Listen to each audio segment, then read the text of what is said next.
साथियों, आप सभी का इस प्लेटफॉर्म पर स्वागत है। यहाँ पर हम लोग विजन आईएएस जो कोचिंग संस्था है, इनके द्वारा न्यूज टुडे शीर्षक से डेली करंट अफेयर प्रोवाइड किया जाता है, उसी को यहाँ पर हम लोग देखेंगे। तो चलिए प्रारंभ करते हैं। सबसे पहले हम लोग बात करेंगे, उच्चतम न्यायालय ने राजनीतिक दलों द्वारा चुनाव से पहले की जाने वाली मुफ्त उपहारों की घोषणाओं से संबंधित याचिका पर केंद्र और निर्वाचन आयोग को नोटिस जारी किया है। तो देखिए, हाल ही में उच्चतम न्यायालय ने निर्वाचन आयोग को निर्देश देने का अनुरोध करने वाली एक याचिका पर नोटिस जारी किया है। यह याचिका राजनीतिक दलों को चुनाव से पहले सार्वजनिक कोष से अतार्किक मुफ्त सेवाएं या वस्तुएं देने का वादा करने या वितरित करने से रोकने हेतु चुनाव आयोग द्वारा दिशा निर्देश जारी करने से संबंधित है। अब बात कर लेते हैं मुफ्त उपहारों की घोषणा से संबंधित जो चिंताएं हैं उनकी। तो ऐसी पहली चीज, ऐसी घोषणाएं जो है मतदाताओं को अनुचित रूप से प्रभावित करती हैं। दूसरा, यह प्रवृत्ति जो है सभी उम्मीदवारों के लिए चुनाव में भाग लेने के समान अवसर को बाधित करती है। साथ ही यह चुनाव प्रक्रिया की पवित्रता को भी दूषित करती है।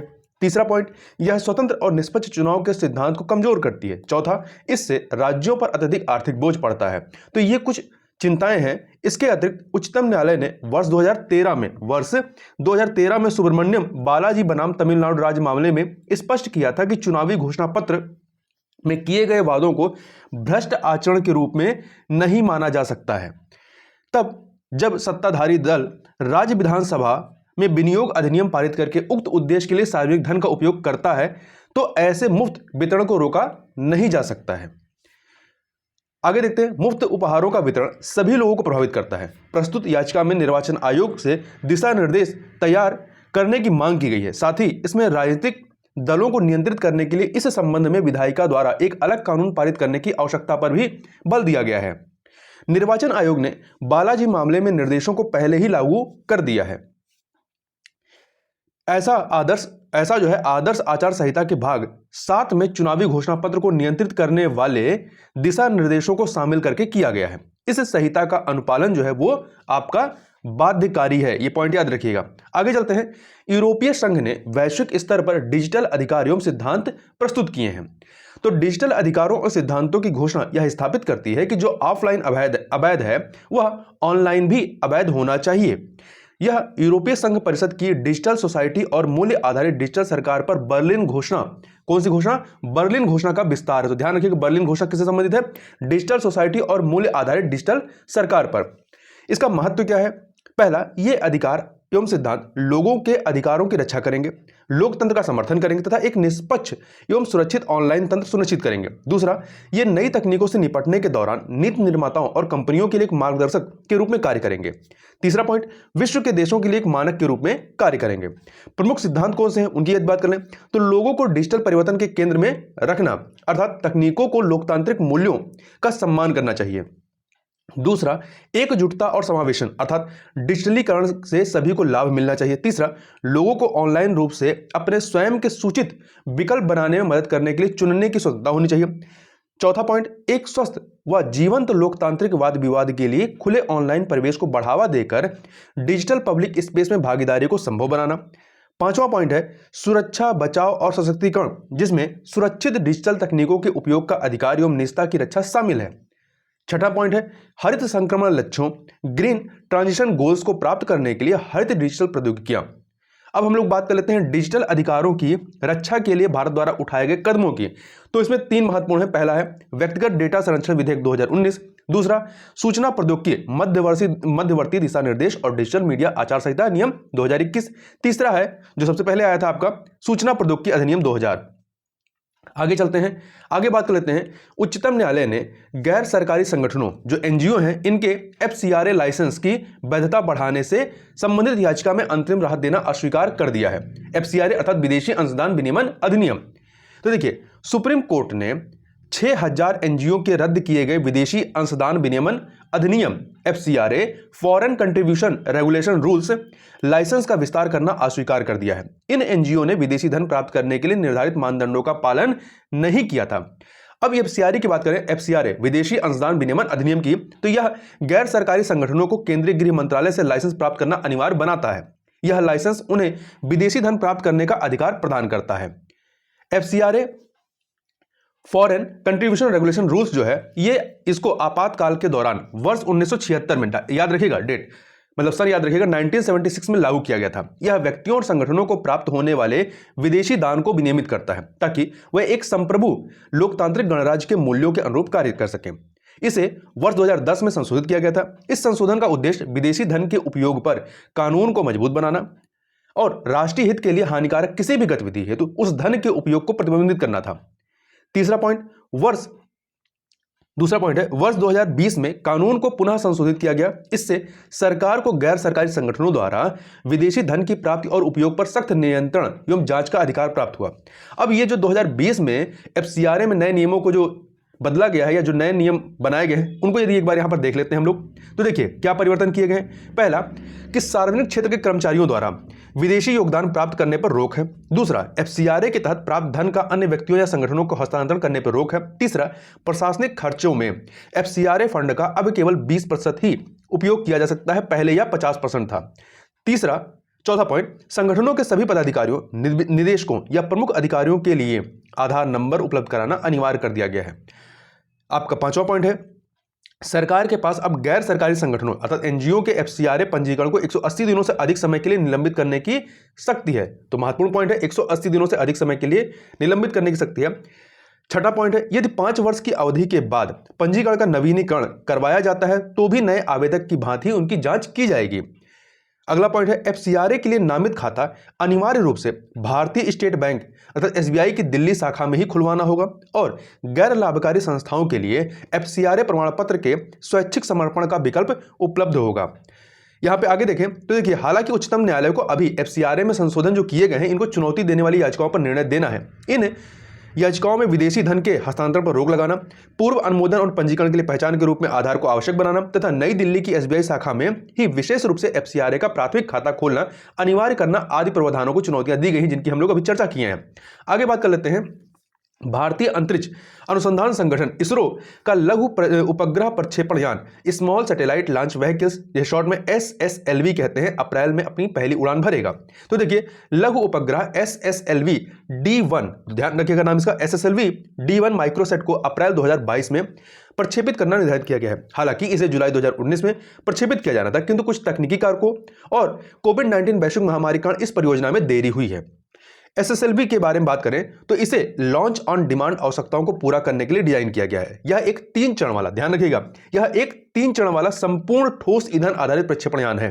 अधिकतर में जो 3 चरण वाले होते हैं उसमें कुछ ठोस वाले होते हैं ईंधन वाले और कुछ उसमें मतलब ठोस और लिक्विड दोनों होते हैं, परंतु ये जो है पूरा का पूरा तीनों चरण जो है वो ठोस ईंधन आधारित प्रक्षेपण यान है। इसमें 500 किलोग्राम तक के उपग्रह को पृथ्वी की निम्न भूकक्षा में 500 किलोमीटर की ऊंचाई अर्थात 500 किलोमीटर की ऊंचाई पर स्थापित करने की इसमें क्षमता है। ध्रुवीय उपग्रह प्रक्षेपण यान जो पीएसएलवी होते हैं वो 1000 किलोग्राम से अधिक भार वाले उपग्रहों को प्रक्षेपित कर सकता है और ये आपका 500 किलोग्राम तक के उपग्रह को। 110 टन द्रव्यमान वाला यह यान इसरो का सबसे छोटा प्रक्षेपण यान है। इसके अतिरिक्त इसकी कुछ अन्य चीजों की बात करें तो कम टर्न अराउंड समय, इसे एकीकृत होने में केवल 72 घंटे लगते हैं, जबकि अन्य प्रक्षेपण यानों को 70 दिन का समय लगता है। यह 72 घंटे में तैयार होता है और अन्य को 70 दिन लगते हैं। यह लागत प्रभावी है, अनुमानित लागत केवल 30 करोड़ रुपए है। इसके अतिरिक्त यह नैनो, सूक्ष्म और लघु उपग्रहों सहित विभिन्न प्रकार के छोटे उपग्रह ले जाने के विकल्प प्रदान करता है। इसके अतिरिक्त प्रक्षेपण के लिए न्यूनतम बुनियादी ढांचे की आवश्यकता है। इसका उद्देश्य क्या है? इसका उद्देश्य बाजार आधारित मांग को पूरा करने के लिए लघु उपग्रहों को पृथ्वी की निचली कक्षाओं में प्रक्षेपित करना है। छोटे उपग्रहों की ऐसी मांग हाल के वर्षों में विकासशील देशों, विश्वविद्यालयों और निजी निगमों की आवश्यकता की पूर्ति के लिए उभरी है। New space India limited NSIL जो है एक सार्वजनिक क्षेत्र का उपक्रम है और यह जो है इन चीजों के लिए एकमात्र नोडल एजेंसी होगा। यह करार संबंधी तकनीकी, प्रोग्रामेटिक, प्रक्षेपण अभियान तथा प्रक्षेपण और उसके बाद की गतिविधियों सहित कस्टमर सैटेलाइट को आरंभ से अंत तक SSLV प्रक्षेपण सेवाएं प्रदान करने के लिए उत्तरदायी होगा। आगे चलते हैं।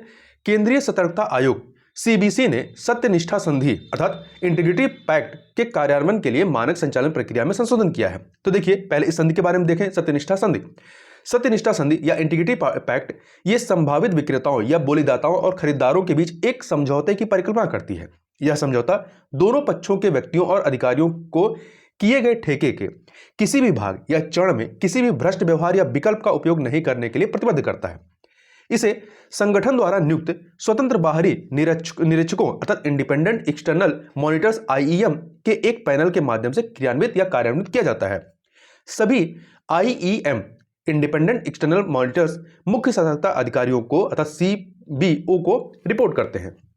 नए नियमों के जो प्रमुख प्रावधान उनकी यदि बात करें तो आईईएम अर्थात इंडिपेंडेंट एक्सटर्नल मॉनिटर्स को केवल प्रख्यात व्यक्तियों अधिकारियों के पैनल से चुना जाएगा। ये व्यक्ति या अधिकारी भारत सरकार में अतिरिक्त सचिव या समकक्ष या उच्च वेतनमान पर किसी अन्य पद से सेवानिवृत्त होने चाहिए। इसके पहले जून 2021 में जारी मौजूदा नियमों में केवल सेवानिवृत्त के समय भारत सरकार के सचिव रैंक के अधिकारी, राज्यों के मुख्य सचिव या समकक्ष वेतनमान पर पदस्थ अधिकारियों पर ही विचार किया गया था। अब इसमें क्या किया गया, अतिरिक्त सचिव या समकक्ष को भी शामिल किया गया है। सशस्त्र बलों से सेवानिवृत्त अधिकारियों में से केवल वही अधिकारी पात्र होंगे जो भारत सरकार में अतिरिक्त सचिव या उसके समकक्ष या उससे उच्च पदों के होंगे। तो यहां ध्यान रखिए, अतिरिक्त सचिव की बात की गई है। संशोधनों से सरकारी ठेकों की जांच के लिए पर्याप्त संख्या में आईईएम अर्थात आपके स्वतंत्र बाहरी निरीक्षक या इंडिपेंडेंट एक्सटर्नल मॉनिटर्स उपलब्ध होंगे। सीबीसी की बात करें तो सीबीसी शीर्ष सतर्कता निकाय है या किसी भी कार्यकारी प्राधिकरण के नियंत्रण से मुक्त है। यह केंद्र सरकार के तहत सभी सतर्कता गतिविधियों की निगरानी करता है और साथ ही यह केंद्र सरकार के संगठनों में विभिन्न अधिकारियों को उनके सतर्कता संबंधी कार्यों की योजना बनाने, उन्हें कार्यान्वित करने, उनकी समीक्षा करने और उनमें सुधार करने से संबंधित सलाह भी प्रदान करता है और यह अपनी रिपोर्ट सीधे संसद में प्रस्तुत करता है। आगे देखते हैं, भारत ने बयान दिया है कि आतंकवाद की साझा परिभाषा पर संयुक्त राष्ट्र अभी सहमत नहीं है। तो देखिए, संयुक्त राष्ट्र महासभा की बैठक में भारत ने चिंता व्यक्त की कि इस वैश्विक निकाय ने अर्थात संयुक्त राष्ट्र ने अब तक आतंकवाद की एक साझा परिभाषा पर सहमति व्यक्त नहीं की है। इसके अलावा संयुक्त राष्ट्र ने आतंकवाद के वैश्विक संकट से निपटने और इसके समझ नेटवर्क को समाप्त करने के लिए एक बेहतर समन्वित नीति भी तैयार नहीं की है। तो ध्यान रखिएगा, कहीं यदि पूछा जाए तो अभी तक जो है संयुक्त राष्ट्र के द्वारा अभी कोई भी आतंकवाद की ऑफिशियल परिभाषा नहीं दी गई है। इसके अतिरिक्त भारत ने वर्ष 1986 में संयुक्त राष्ट्र में अंतर्राष्ट्रीय आतंकवाद पर व्यापक अभिसमय CCIT अंतर्राष्ट्रीय आतंकवाद पर व्यापक अभिसमय CCIT जिसे इंग्लिश में कहते हैं comprehensive convention on international terrorism पर एक प्रारूप दस्तावेज प्रस्तावित किया था। हालांकि इसे अभी तक लागू नहीं किया गया क्योंकि सदस्य देशों के बीच आतंकवाद की परिभाषा पर कोई सर्वसम्मति नहीं है। CCIT अर्थात अंतर्राष्ट्रीय आतंकवाद पर व्यापक अभिसमय एक कानूनी ढांचा प्रदान करता है। यह ढांचा सभी हस्ताक्षरकर्ताओं को आतंकवादी के समूहों को धन और सुरक्षित शरण देने से इनकार करना बाध्यकारी बनाता है। CCIT अर्थात अंतर्राष्ट्रीय आतंकवाद पर व्यापक अभिसमय के जो प्रमुख उद्देश्य हैं यदि उनकी बात करें तो इसमें पहला है आतंकवाद की एक सार्वभौमिक परिभाषा तैयार करना ताकि संयुक्त राष्ट्र महासभा के सभी 193 सदस्य देश अपने स्वयं के आपराधिक कानूनों में उसे शामिल कर सकें। दूसरा, सभी आतंकी समूहों पर प्रतिबंध लगाना और आतंकी शिविरों को बंद करना। तीसरा, सभी आतंकवादियों पर विशेष कानूनों के तहत मुकदमा चलाना। चौथा, विश्व भर में सीमा पार आतंकवाद को प्रत्यर्पण योग्य अपराध बनाना। आतंकवाद से निपटने के लिए भारत द्वारा किए गए जो प्रयास हैं उनकी बात करें तो भारत ने मानवाधिकारों और आतंकवाद पर एक मसौदा प्रस्ताव को सह प्रयोजित किया था। इसे वर्ष 1999 में अपनाया गया था। इसके अतिरिक्त भारत ने महासभा द्वारा अपनाई गई वैश्विक आतंकवाद विरोधी रणनीति का समर्थन किया है और उसमें शामिल हुआ है। अब चलते हैं अन्य सुर्खियों की तरफ। तो पहला है, इसमें गणतंत्र दिवस पर विभिन्न पुरस्कारों की घोषणा की गई है। तो सबसे पहले पद्म पुरस्कार की बात करते हैं। पद्म पुरस्कार की घोषणा की गई है। कुल 128 पद्म पुरस्कारों की घोषणा की गई है। ये भारत रत्न के बाद देश के सर्वोच्च नागरिक पुरस्कार हैं और इन्हें वर्ष 1954 में स्थापित किया गया था। ध्यान रखिएगा, 1954 में ही भारत रत्न देना भी प्रारंभ किया गया था। ये जो पद्म पुरस्कार हैं इन्हें शिक्षा, कला, साहित्य, विज्ञान, अभिनय, समाज सेवा और लोक मामलों जैसे विभिन्न क्षेत्रों से जुड़ी गतिविधियों में विशिष्ट योगदान के लिए भारत के नागरिकों को प्रदान किया जाता है। तो ध्यान रखिएगा, ये भारत के नागरिकों को प्रदान किया जाता है, विदेशियों को भी प्रदान किया जाता है। इनमें पुरस्कार विजेता की उपलब्धि के आधार पर 3 श्रेणियां शामिल हैं। पद्म भूषण, इसमें पद्म पुरस्कार सबसे बड़ा जो होता है पद्म विभूषण होता है, फिर पद्म भूषण होता है और सबसे छोटा पद्मश्री होता है। इसके अतिरिक्त वीरता पुरस्कार भी दिए जाते हैं। वीरता पुरस्कार जो है जो सर्वोच्च पदक होता है, सर्वोच्च सैन्य पदक, उसमें है परमवीर चक्र, ये सर्वोच्च सैन्य पदक है। इसके बाद महावीर चक्र है, वीर चक्र है, अशोक चक्र, कीर्ति चक्र तथा शौर्य चक्र है। देश में कानून प्रवर्तन कार्मिकों को उनकी सराहनीय सेवा के लिए राष्ट्रपति पुलिस पदक पुरस्कार भी प्रदान किया जाता है। आगे बात कर लेते हैं परियोजना निगरानी समूह PMG पोर्टल के बारे में अर्थात प्रोजेक्ट मॉनिटरिंग ग्रुप के बारे में। तो वाणिज्य और उद्योग मंत्री ने, तो ध्यान रखिएगा किस मंत्रालय का है ये, वाणिज्य और उद्योग मंत्री ने परियोजना निगरानी समूह पोर्टल के माध्यम से ढांचागत परियोजनाओं के त्वरित कार्यान्वयन की समीक्षा की है। पीएमजी पोर्टल के बारे में बात करें, प्रोजेक्ट मॉनिटरिंग ग्रुप पोर्टल के बारे में, तो यह 500 करोड़ रुपए से अधिक धनराशि के निवेश वाली ढांचागत परियोजनाओं की रुकावटें दूर करने में सहायता करता है। वर्तमान में पीएमजी अर्थात प्रोजेक्ट मॉनिटरिंग ग्रुप कार्यान्वित की जा रही 1351 परियोजनाओं की निगरानी कर रहा है। इन परियोजनाओं में लगभग 48.94 लाख करोड़ रुपए का कुल निवेश अनुमानित है। यह परियोजना समर्थकों को परियोजना के कार्यान्वयन में बाधा उत्पन्न कर रहे मुद्दों को संबंधित सरकारी एजेंसियों के समक्ष उठाने का अवसर भी देता है। आगे बात कर लेते हैं स्पॉट बिल्ड पेलिकन के बारे में। तो आंध्र प्रदेश के तेली नीलापुरम महत्वपूर्ण पक्षी क्षेत्र में एक सूत्र कृमि अर्थात नेमाटोड्स संक्रमण के कारण स्पॉट बिल पेलिकन की बड़े पैमाने पर मृत्यु हुई है। सूत्र कृमि संक्रमण जो है, नेमाटोड्स जो संक्रमण है, यह आमतौर पर सभी प्रकार के सरीसृपों के जठरांत तंत्र अर्थात गैस्ट्रोइंटेस्टाइनल सिस्टम में पाए जाते हैं। अब बात कर लेते हैं स्पॉट बिल्ड पेलिकन, जिसको हिंदी में कहते हैं धब्बेदार चोंच वाला पेलिकन, इसके बारे में। तो आयुशियन की जो रेड लिस्ट होती है, इसमें यह नियर थ्रेटेंड के रूप में कैटेगराइज है। पर्यावास स्थान हैबिटेट की बात करें कहां पाए जाते हैं, तो यह तराई के ताजे जल, खारे और समुद्री आर्द्रभूमियों में रहता है। इसकी विशेषताएं क्या है, यह ताजे जल और समुद्री वातावरण दोनों में भोजन के लिए शिकार कर सकता है। ठीक है, मतलब ताजे जल और खारे जल दोनों में यह भोजन के लिए शिकार करता है। यह जल सतह से थोड़ा नीचे गोता लगा सकता है, लेकिन अधिक गहराई तक नहीं जा सकता है। आगे बात कर लेते हैं कीट सर्वनाश इंसेक्ट अपोकलिपस के बारे में। तो देखिए, प्रदूषक कुछ कीड़ों को दूसरे जीवों की तुलना में अधिक प्रभावित करते हैं, या ये उन्हें मार सकते हैं, या फूलों को सूंघने की उनकी क्षमता को प्रभावित कर सकते हैं। ये उनकी परागण सेवाओं को भी बाधित कर सकते हैं। कीटों के लिए खतरे में उनके पर्यावास स्थान की हानि, जलवायु परिवर्तन, भूमि उपयोग परिवर्तन और कीटनाशक शामिल है। कीटों का महत्व क्या है, तो कीट जो है ये विनाशकारी कीटों को नियंत्रण में रखते हैं। उदाहरण के लिए लेडी बर्ड एफिड्स का शिकार करती हैं, और एफिड्स क्या करते हैं, फसलों को नुकसान पहुंचाते हैं। कीड़े उभयचरों, सरीसृपों, पक्षियों और स्तनधारियों के लिए खाद्य स्रोत है। आगे बात कर लेते हैं कथकली की। तो देखिए, हाल ही में कथकली की संरक्षक पद्मश्री मिलेना शाल्वनी का निधन हो गया है। तो ध्यान रखिएगा, मिलेना शाल्वनी क्या कथकली से संबंधित नृत्यांगना थी। कथकली के बारे में बात करें तो यह भारत की शास्त्रीय नृत्य शैलियों में से एक है। कथकली या कथा नाटक की उत्पत्ति 17वीं शताब्दी में केरल में हुई थी। तो ध्यान रखिए, कथकली आपका केरल से संबंधित है। यह नृत्य, संगीत और अभिनय का मिश्रण है। इसमें अधिकतर भारतीय महाकाव्यों से ली गई कथाओं का नाटकीकरण किया जाता है। कथकली की पारंपरिक प्रस्तुति प्रारंभिक तैयारियों के पश्चात सायंकाल में शुरू होती है। कब होती है, सायंकाल में, शाम के समय। इसमें मंडलम पर ढोल वादन पर ईश्वर वंदना शामिल है, और यह प्रातः काल में समाप्त होती है। शाम से चालू होती है और प्रातः काल में समाप्त होती है। आगे चलते हैं राष्ट्रीय मतदाता दिवस के बारे में। तो देश में प्रतिवर्ष 25 जनवरी को राष्ट्रीय मतदाता दिवस मनाया जाता है। इसका उद्देश्य देश के मतदाताओं को चुनावी प्रक्रिया में भाग लेने के लिए प्रोत्साहित करना है। यह पहली बार राष्ट्रीय मतदाता दिवस जो है 25 जनवरी 2011 को मनाया गया था। और इस वर्ष का जो थीम है वो क्या है, चुनाव को समावेशी, सुलभ और सहभागी बनाना। आगे चलते हैं चीरू 2022 के बारे में। ये एक सैन्य अभ्यास है। तो ईरान, रूस और चीन ने, कौन कौन शामिल है इसमें चीरू 2022 में, ईरान, रूस और चीन ने उत्तरी हिंद महासागर में वर्ष 2022 का समुद्री सुरक्षा बेल्ट नौसैनिक अभ्यास चीरू शुरू किया है। इसका उद्देश्य व्यवहारिक सहयोग को गहन करना है। तो ईरान, रूस और चीन 3 देश शामिल हैं। अब बात कर लेते हैं सुर्खियों में रहे स्थल की सर्बिया की। तो देखिए, सर्बिया आपका वर्तमान में चर्चा में नोवाक जोकोविच की वजह से भी काफी चर्चा में रहा, क्योंकि नोवाक जोकोविच जो टेनिस प्लेयर रहे हैं, ये ऑस्ट्रेलियन ओपन में खेलने गए थे और इनको वहां से कोविड वैक्सीन ना लगवाने की वजह से जो है वहां से वापस भेज दिया गया। तो सर्बिया के बारे में बात करें तो यह पश्चिम मध्य बाल्कन क्षेत्र में एक देश है। यह पहले यूगोस्लाविया का हिस्सा था। राजनीतिक विशेषताएं की बात करें तो इसकी राजधानी बेलग्रेड है। बेलग्रेड आप यहां पर मैप में देख सकते हैं, ये सर्बिया है और इसकी राजधानी बेलग्रेड है। बेलग्रेड जो है डेन्यूब और सावा नदियों के संगम पर स्थित है। इसकी सीमाओं की बात करें या इसके पड़ोसी देशों की बात करें तो आप इसमें देखेंगे बोस्निया और हर्जेगोविना ये आपका है, क्रोएशिया, इसके अतिरिक्त आपका कोर्सिया है, मैसेडोनिया, तो आप मैसेडोनिया आप यहां पे देख सकते हैं, मैसेडोनिया गणराज्य, मोंटीनिग्रो है, कोसोवो है, बुल्गारिया, हंगरी और रोमानिया।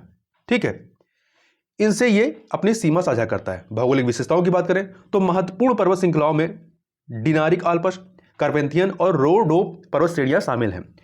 सर्बिया का अपवाह तंत्र मुख्य रूप से डेन्यूब नदी प्रणाली से प्रेरित है। यह नदी काला सागर में जाकर के गिर जाती है। ब्लैक सी, इधर आपका ब्लैक सी है, यहां पे जाकर के गिर जाती है।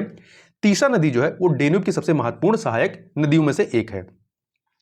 नील नदी की बात कर लेते हैं, तो यह विश्व की सबसे लंबी नदी है। नील नदी विश्व की सबसे लंबी नदी है। यह भूमध्य रेखा के दक्षिण से निकलती है और यह पूर्वी अफ्रीका से होते हुए दक्षिण से उत्तर की ओर बहती है। पूर्वी अफ्रीका से होते हुए दक्षिण से उत्तर की ओर बहती है। यह 6600 किलोमीटर की दूरी तय करती है और भूमध्य सागर में जाकर के गिर जाती है।